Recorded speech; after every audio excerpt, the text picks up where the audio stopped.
Hi friends, ലിനീസ് food കോർണറിലേക്ക് എല്ലാവർക്കും സ്വാഗതം. നമ്മളിന്ന് മനസ്സറിഞ്ഞ് ഊണ് കഴിക്കാൻ പറ്റിയ ഒരു അടിപൊളി ഫിഷ് കറിയാണ് കേട്ടോ തയ്യാറാക്കാനായിട്ട് പോകുന്നത്. ചാളയാണ് ഞാൻ ആ ഫിഷ് കറിക്ക് വേണ്ടി എടുത്തിരിക്കുന്നത്. ഇപ്പോൾ നല്ല നെയ്യൊക്കെ ഉള്ള ടൈമാണ്, അതുകൊണ്ട് തന്നെ കറിയൊക്കെ വെച്ച് കഴിഞ്ഞാൽ നല്ല ടേസ്റ്റ് ആയിരിക്കും. അപ്പോൾ ഈ കറി നമുക്ക് കപ്പയ്ക്കും ചോറിനും എല്ലാം നല്ലതാണ്. പിന്നെ പറയുകയാണെങ്കിൽ ചാള ക്ലീൻ ചെയ്യണ ഒരു ചെറിയ ഒരു ഭാഗം കൂടി ഞാനിതിൽ ആഡ് ചെയ്തിട്ടുണ്ട്. ഞാൻ നേരത്തെ ചാള കട്ട് ചെയ്യുന്നൊക്കെ വീഡിയോ ഇട്ടിട്ടുള്ളതാണ്, പക്ഷേ ഇന്ന് ഞാൻ ഒന്നും കൂടി അത് ഞാൻ കാണിക്കുന്നുണ്ട്. അപ്പോൾ രണ്ട് രീതിയിൽ ചാള നമ്മൾ കട്ട് ചെയ്യും. തലയുടെ അവിടെ നിന്ന് ആ ചീള വലിച്ചെടുത്തും കട്ട് ചെയ്യാം. പിന്നെ അതെല്ലാം തലയുടെ അവിടെ നിന്ന് നമ്മൾ ഇങ്ങനെ ചെത്തിക്കളഞ്ഞതേപോലെ ചാള നമുക്ക് കട്ട് ചെയ്യാവുന്നതാണ്. അപ്പോൾ ചാളെല്ലാം ഞാൻ കട്ട് ചെയ്ത് കഴിഞ്ഞിട്ടുണ്ട്. ഇനി നമുക്കതൊന്ന് നല്ലതുപോലെ ഒന്ന് ക്ലീൻ ചെയ്തെടുക്കണം. അപ്പോൾ അതിന് വേണ്ടിയിട്ട് നമ്മൾ പെട്ടെന്ന് ക്ലീൻ ആവാൻ വേണ്ടി എപ്പോഴും നല്ലത് മൺചട്ടി തന്നെയാണ്. അതിലേക്ക് നമ്മൾ ചാള ഇട്ടിട്ട് അതിലേക്ക് കുറച്ച് ഉപ്പും കൂടി ഇട്ടിട്ട് ശരിക്കും കഴുകിയെടുക്കാം. അപ്പോൾ ഉപ്പ് ഇട്ടിട്ട് നമ്മൾ ഈ മൺചട്ടിയിലിട്ട് കഴുകുമ്പോൾ അതിൽ മണമൊക്കെ പെട്ടെന്ന് അങ്ങ് മാറിക്കിട്ടും. പെട്ടെന്ന് പിന്നെന്താണെന്ന് വെച്ചിട്ടുണ്ടെങ്കിൽ നെയ്യുള്ള സമയത്തൊക്കെ നല്ലൊരു ഭയങ്കര സ്മെല്ലായിരിക്കും ചാളയ്ക്ക്. അപ്പോൾ അതൊക്കെ ഇല്ലാതിരിക്കാൻ വേണ്ടിയിട്ട് നമ്മൾ ഈ ഉപ്പിട്ട് കഴുകുന്നതായിരിക്കും നല്ലത്. അപ്പോൾ എന്നിട്ട് ഒരു 3-4 പ്രാവശ്യം നമ്മൾ നല്ലതുപോലെ ഒന്ന് കഴുകിയെടുക്കാം.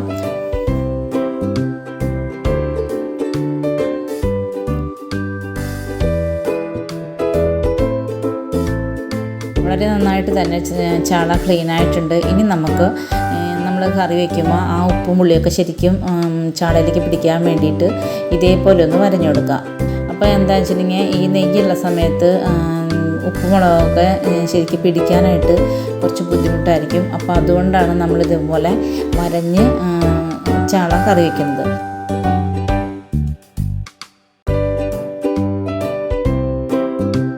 അപ്പോൾ നമ്മളിവിടെ മുളകിട്ട് വറ്റിക്കുകയാണ് ചെയ്യുന്നത്. തേങ്ങാപ്പാലൊന്നും തന്നെ ഇതിൽ ഒഴിക്കുന്നില്ല.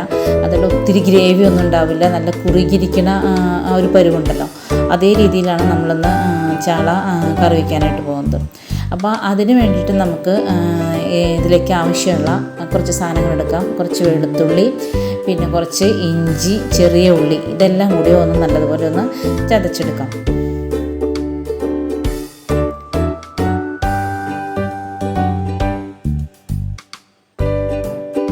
അപ്പോൾ നമ്മളിവിടെ ഉള്ളിയൊക്കെ ചതച്ച് കഴിഞ്ഞിട്ടുണ്ട്. ഇനി ഞാനിവിടെ ഒരു പാൻ സ്റ്റൗവിലേക്ക് വെച്ച് കൊടുത്തിട്ടുണ്ട്. അതിലേക്ക് നമുക്ക് നല്ല വെളിച്ചെണ്ണ ഒഴിക്കാം. ശുദ്ധമായ വെളിച്ചെണ്ണ തന്നെയാണ് എപ്പോഴും ഫിഷ് കറിക്ക് നല്ലത്. അതിലേക്ക് കുറച്ച് വേപ്പിലിടാം. പിന്നെ നമ്മൾ ചതച്ച് വെച്ചിരിക്കുന്ന ഉള്ളി, ഇഞ്ചി, വെളുത്തുള്ളി ഇവയും കൂടി നമുക്ക് ചേർത്തിട്ട് ഒന്ന് വഴറ്റിയെടുക്കാം.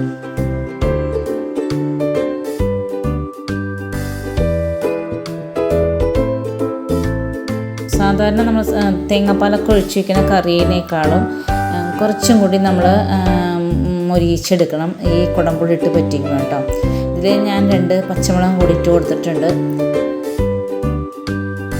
ഇതിലേക്ക് നമ്മൾ ഉള്ളിയൊക്കെ ഒരു വിധം കൊണ്ട് വഴണ്ട് വന്ന് കഴിയുമ്പോൾ അതിലേക്ക് ഒരു പകുതി സവാള നീരിതാക്കി അരിഞ്ഞിട്ടിട്ട് കൊടുക്കുക. അത് നല്ലതുപോലെ ഒന്ന് വഴണ്ട് വരണം. അതിൻ്റെ ആ വെള്ളത്തിൻ്റെ അംശമൊക്കെ ഒന്ന് ശരിക്കും ഒന്ന് മാറിക്കിട്ടണം. അതിലേക്ക് നമുക്കൊരു 1/2 സ്പൂൺ മഞ്ഞൾപ്പൊടി ഇട്ട് കൊടുക്കാം. ഒരു table spoon Kashmiri chilli powder ഇട്ട് കൊടുക്കാം. ഒരു 1/4 സ്പൂൺ ഉലുവപ്പൊടി ഇട്ട് കൊടുക്കാം. ഉലുവപ്പൊടി നമ്മളത് വറുത്ത് പൊടിച്ച് വയ്ക്കുന്ന പൊടിയാണ്. ഞാൻ ഉലുവ ചായയുടെ ഒരു വീഡിയോ ഇട്ടിരുന്നു, അന്ന് വറുത്ത് പൊടിച്ച് വെച്ചേക്കുന്നതാണ്. ഇങ്ങനെ പൊടിച്ച് വയ്ക്കുകയാണെങ്കിൽ നമുക്ക് ഏത് കറിയിലേക്ക് നമുക്കതിൽ നിന്നൊരു 1/4 സ്പൂൺ എടുത്തിട്ടാൽ മതി. അപ്പോൾ ഈ മുളകൊക്കെ നമ്മൾ നല്ലതുപോലെ ഒന്ന് വഴറ്റിലെടുക്കുക. കരിഞ്ഞു പോവാതെ ശരിക്കും ഇളക്കി ഒരു നല്ല ഡാർക്ക് മെറൂൺ കളറാവുന്ന വരെ നമുക്ക് ഇതൊന്ന് വഴറ്റി കൊടുക്കാം. അതിലേക്ക് നമ്മുടെ ഫിഷ് ഉണ്ടല്ലോ, ചാളയുണ്ടല്ലോ, അതിന് ലെവലിൽ നിൽക്കുന്ന രീതിയിൽ വെള്ളം ഒഴിച്ചു കൊടുക്കാം. ഞാനിവിടെ ഇപ്പോൾ 2 കപ്പ് വെള്ളമാണ് ഒഴിച്ചു കൊടുത്തിരിക്കുന്നത്.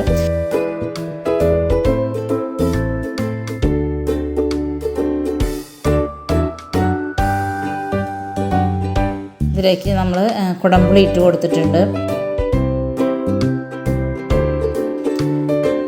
ഉപ്പ് ഇട്ട് കൊടുത്തിട്ടുണ്ട്. എന്നിട്ട് നല്ലതുപോലെ ഒന്ന് തിളച്ച് ആ പുളിയൊക്കെ ശരിക്കും വെള്ളത്തിലേക്ക് ഇറങ്ങിക്കഴിയുമ്പോൾ നമുക്ക് ചാള അതിലേക്ക് ഇട്ട് കൊടുക്കാം. എന്നിട്ട് ഈ വെള്ളത്തിന് ഈ ഗ്രേവിക്ക് ലെവലായിട്ട് ചാള ഒന്ന് നിരത്തി കൊടുക്കുക.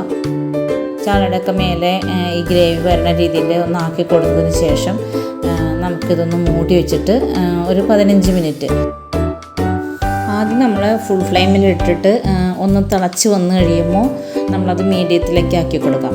മീഡിയത്തിലേക്ക് ആക്കി കൊടുത്തു കഴിഞ്ഞിട്ട് ഒരു 15 മിനിറ്റ് നമ്മൾ വെയിറ്റ് ചെയ്താൽ മതി.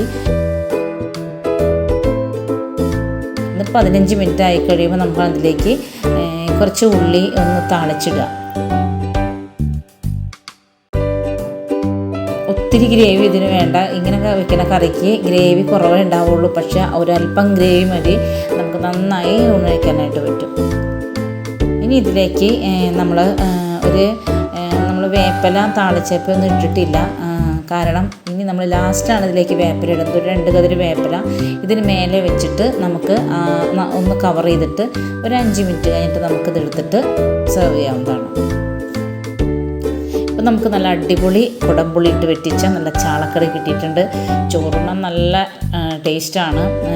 എത്ര തിന്നാലും നമുക്ക് മതിയാവാത്ത രീതിയിൽ നമുക്ക് ഊണ് കഴിക്കാനായിട്ട് പറ്റും. പിന്നെ അതിലുപരി കപ്പ ബെസ്റ്റ് കോമ്പിനേഷനാണ് കേട്ടോ.